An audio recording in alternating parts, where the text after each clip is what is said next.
What's up, Texas basketball fam? He's Ari. I'm Keenan. Like, comment, subscribe. Let's get it. Do it now, please. Don't make me beg. Don't But we make me will. beg, dude. I will. I'll start begging. I'm not above that. Let's start off talking about Oklahoma State because that was an important W coming off of a week of two straight losses. So, Well, look, and Keenan, before you kind of get into both of these games in particular, just like the 50,000 foot view here is last week on this show, Keep Austin Beard, the very awesomely named Keep Austin Beard. We mentioned they got to win these two games. They had Oklahoma State and TCU on the road. And considering what they have coming up, with Tennessee and Tech and everything else, like they had to win these games. And they obviously did. They won two straight. But I think not only did they do that, but they also sort of, I think there should be better feelings about this team coming out of this week than there was going into it, regardless of the wins. Sometimes you can win and not feel great about your team. But these were wins, especially the TCU game, where you're like, oh, okay, now I see it. Now I see what this team can be. Yeah, I agree with that. And with Oklahoma State, it's funny that you bring that up because after Oklahoma State, I still was like, right. That was an ugly, ugly win where Texas scored 56 total points and had a 10-minute stretch in the first half of no points and still managed to win, which is 10 minutes. 10 minutes straight. Sometimes college basketball is a grind. Holy cow. Especially playing Oklahoma State. Any team in the Big 12, really. It's a pain to play offense against those defenses because they're all elite, it feels like. Every team in the conference plays great defense. And like with Oklahoma State, Texas came out hot, right? 13-0 run to start the game. Then they go 10 minutes without scoring and give up a 14-0 run to Oklahoma State. So that's how the game started. So it's 14-13, and Texas only drew 4 fouls through the first 15 minutes of that game. So when you're not hitting field goals, you need to get to the line, right? Like that's the key, especially with this offense, which struggles sometimes to get baskets. Like getting to the free throw line is going to be key to any kind of offensive success they have. And the first half against Oklahoma State was really bad. It was 27-25 at the half. It was pretty lucky that they were only down 2 going into the half in that game. Yeah, anytime you go 10 minutes without scoring and don't find yourself down like 25 points, you're in good shape. It's just wild that a team that wins can have that kind of streak in the first half. It points to their defense, really, that they can hang in these games even when they're not scoring. I mean, they have several stretches every game. They go 3 minutes without a bucket, 4 minutes without a bucket, 6 minutes. I mean, 10 in this one. The fact that they're still hanging in these games shows that they're playing really, really good defense. And we know that statistically that they are. But, I mean, overall, the Oklahoma State game was just really ugly, slow. Both teams had 20 turnovers. Both teams finished in the 30s in field goal percentage. And they did a way better job, though, in the second half of getting to the line. They got into the double bonus, and they had a 4-minute stretch in the second half of no field goals, but they were getting points at the line. Marcus Carr was 6 for 6 at the line during that streak, which was hugely important. And, if you look overall at the score, the box score from that game, Marcus Carr was 2 for 10 from the field, but he was 8 for 8 from the line. So, as long as you're getting points, you're doing something right, but you can't have a performance like that, especially against Tennessee and Tech, who play great defense. Marcus Carr cannot go 2 for 10. Well, you're right. And I think the point about free throws is so important. There was a stretch, Iowa State had a big win on Wednesday night. And like there was a stretch of a few games with Iowa State where they could not score and they weren't getting to the free throw line. And so, I mean, when you have these offenses across this conference that are struggling, and I want to get more on that in a second, but when you have these offenses that are struggling, be aggressive, get to the free throw line. Like that's the best way to continue to score points when you're not hitting shots. And that's how it's been for a lot of these teams. So that lends me to this other piece, and that's great defenses. This is a great defensive conference. All 10 teams are in the top 50 of Ken Palm defensive efficiency. Insane. Is it 4 teams in the top 10? Something like that, yeah. Great defenses, but how much is that also bad offense? Because there are some bad offensive teams in this conference too. Yeah, even the good teams are not great offensively. Right. If you look at Tech, like they played really good offense against Kansas, but Kansas has the worst defense in the Big 12. I think you're 49th in defensive efficiency, right? Which still isn't bad in a nationwide context, but like for the Big 12, it's not great. And that was an epic game between Kansas and Texas Tech, but yeah, I mean, this whole Oklahoma State game was just wildly inefficient. For the team. But you didn't answer the question. Is it bad offense? Oh, good point. It's like Big Ten football. Like, are the offenses bad or is the defense good? I think it's a combination of both. It's definitely a combination of both. But I think that also part of it is it's such a grind in this conference that you're beat up from these games. And so you keep playing these great defenses in a row, it might mess with the way you play offense in general. Yep. And there's so many athletic defenders in the Big 12. It's not all systems. There's a lot of individuals that are excellent defenders in this conference. And look at Baylor and their forwards and how they play defense and the way Texas plays defense. I mean, you're right. Chamo Chachua and Thamba. I mean, those are legit rim protectors for sure. Yeah, exactly. And Tech plays excellent defense. They have great perimeter defenders. Kansas is like really the only team that doesn't have like elite defense in the conference, which is crazy to say because they're still arguably the best team in the conference because of how good their offense is. But they could be even as my alma mater, they could be an early exit potential team because of that defense. Because the thing is, like in a tournament setting, this is where I think you're better off having a better defense than offense. Which is weird because in modern sports, it seems like 9 times out of 10, you're better off having a better offense than defense. Right.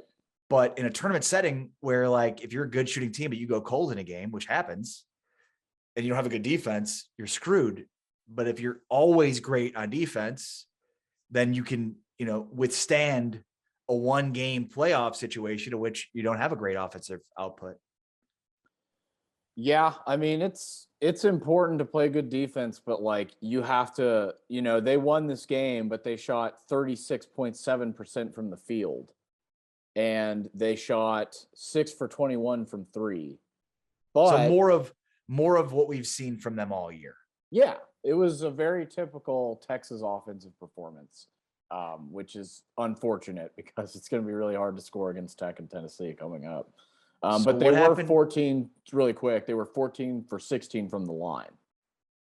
So that's how they won the game with such a bad offense. 100%. And being a good free throw shooting team is so important in the tournament. Good teams shoot well from the free throw line, especially when they're inefficient from the field. That's an important thing, and it's something that needs to be talked about more. This team, when they get to the line, they hit their free throws. Yeah, very good free throw shooting team. Yeah. I think they're top 15 in the country, I believe. They shoot like high 70s, I think, something like that, which is crazy. So what changed then going into Tuesday's game? Yeah, Tuesday. Well, holy crap. That was a hell of a performance, especially in the first half. So they came out with a 3-forward lineup. I kind of predicted they would do that because TCU is a really, really highly rated rebounding team. They were second in the nation in offensive rebounds coming into this game. But they were ice cold from the field. They did not hit a 3-point in the first half. They didn't have a single 3-point shot. TCU didn't. They shot 30.8% from the field. And it was basically complete dominance from the 16-minute mark on. It was knotted up going into that first media timeout under 16 at 10. And then the first half finished, and Texas went on a 33-13 run and had a 43-23 halftime lead. in Fort Worth. And I was at the game, and the fans were insane. It was so loud in there.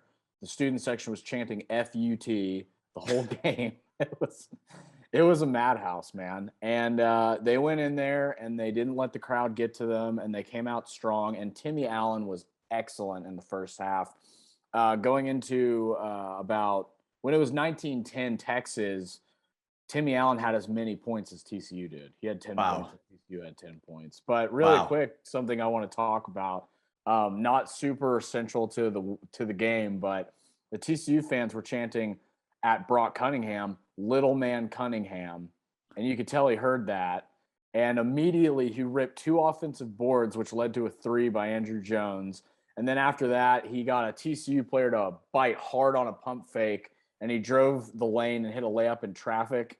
And then the next possession down, he was driving the baseline. He caught a bounce pass on the backdoor cut, and he did a reverse layup and scored. And it was just like so indicative of the way that Texas was playing in that game. It was really exciting for him, and it was exciting for the Texas fans that were there. And they had the student section emptied out with about 10 minutes left in the game. Yeah, it was Fran Fraschilla mentioned it during the broadcast. Like, they finally looked like the preseason top 5 team that they were for the first time all season. Was it just like they made shots? Like, did you notice anything? It was like, oh yeah, they figured out something, or was it just as simple as they finally made some shots? Well, I think it is kind of simple, and they were hitting threes for one thing, but they were letting Timmy Allen kind of run the offense a little bit more, and Carr was playing a little more off ball, and I really like what they were doing with Timmy, like kind of playing almost a point forward role, kind of directing traffic. He was taking the ball up sometimes. So he was really involved in the offensive creation, and that's something that they haven't done that much this year. And I think they may have figured something out with that. What do you think? I remember a point in time when they were, a lot of their offensive creation was off of Trey Mitchell from the elbows. Yep. And that was effective for their motion offense. But then Mitchell, he's kind of, I don't want to say disappeared, but did he have COVID or what Mitchell, he had an injury or something? I mean, he had COVID and he missed like a game, and then he played like 5 minutes in the next game. So he's been kind of on and off the court. That's happened with a lot of players this year. Yep. It seems like not COVID, but guys just kind of not playing a lot after, a weird performance or whatever. So yeah, because Trey was, I thought, the best player on the team at the beginning of the season. Like, if you look at the Seton Hall game, the first 30 minutes, he was the best player on the floor. But yeah, I think they were just not making their guards initiate everything, and they were initiating stuff using their forwards, and it just worked. And again, they were hitting shots. That's a big part of it. But yeah, I think just initiating offense in a different way was super important. Well, they have, like, Mitchell and Timmy Allen, like, those are 2 guys that are untraditional offensive creators, Right. And so it'd be interesting to see against Tech, because Tech's a really good defensive team. There's not much in terms of holes from a defensive perspective there. So it's not like you could think like, oh, you can take advantage of your front court there, because their front court can be had in this type of game. The front court's good. They're active. They have length. So I'm just be curious to see how they go against Tech and then Tennessee. I mean, this is going to be a really important stretch here for Texas, and that should go without being said. You've got your former coach coming to town on Saturday for his first time back in Austin since going over to Tennessee. And this is a good basketball team, aside from the Rick Barnes sideshow. And then, of course, which leads into next week's game on February 1st, the return of Chris Beard to Lubbock, a game you're going to, and a game that is going to be freaking wild. Yeah, I'm looking forward to it. I just got my media pass approved yesterday, and TCU felt pretty wild, but this is going to be it's a good precursor, a whole new level of just hate. And I had a tweet that was like, looking forward to the warm welcome from the Texas Tech fan base as a writer for the Longhorns. And like, I had Tech dudes like kind of chirping at me in my mentions, It was pretty funny. And I'm really looking forward to that game because this is season defining for Texas. These next 2 weeks are going to define the entire season for Texas, I think, because this 5-game stretch of ranked opponents, if they can get out of there 2-3, I don't think that's a bad stretch. I think if they can win 2 or, if they're feeling saucy, if they could win 3, go 3-2 in the next 5 games, this is a completely different team than what we may have expected coming into this stretch. Who's after Tech? Tech, and then it's Kansas. Or no, it's Iowa State. Let me look. I have the schedule pulled up. I always forget. There's so many games, dude. I know. But they play, then they end the stretch with Baylor. So it's going to be really rough. But, it's going to be a good way for them to figure out, like, who they are. You know what I mean? Because if you look at the non-conference slate was so, it was so weak. Easy. For lack of a better word. It was just an easy, it was one of the lowest rated non-conference in the country. I think it was the lowest rated Power 6 non-conference in the entire country. So after Tech, they have Iowa State at home. Then they have Kansas at home that Monday. And then they go to Waco February 12th. Another game I'll be going to. But yeah, man, it's make or break time for these guys. This is the biggest stretch of the year, and it's going to determine their seeding, I think, because I don't know what you would see Texas at right now. Probably 7, maybe 6 or 7 seed, I would think, at this point. Well, and you're talking about 5 consecutive quad 1 games. Yeah, TCU was their second quad 1 win, and definitely their most impressive, I thought. Because OU was impressive too, but winning at TCU by 23 is a big deal. And I think it's going to give them confidence going forward. Like you said, it's a good precursor to Texas Tech. Like, they get to go into a hostile environment, show that they can play. I think it's going to be very important going forward. All right, we're going to have to do a video early next week to get people ready for Tech. Maybe we'll do one while you're driving to Lubbock or something. That'd be fun. Yeah. And then we're going to have you post all kinds of content from United Supermarkets Arena in beautiful Lubbock, Texas. Yeah, man. There will be lots of content posted. I'm already getting some ideas ready, but nice. There's going to be some good videos from that for sure. Yeah, man. All right. Make sure to check out Keenan's great work on Twitter. And then, of course, at orangebloods.com, all the fantastic work he does in covering Texas basketball. What else you got, Keenan? That's it? Yeah. I definitely think we should do I definitely want to do a preview Tech video maybe on Monday. We'll get that up and posted. But yeah, go ahead, like, comment, subscribe. You know the deal. And thank you guys for listening. We appreciate it. Keep Austin Beard. Keep Austin Beard.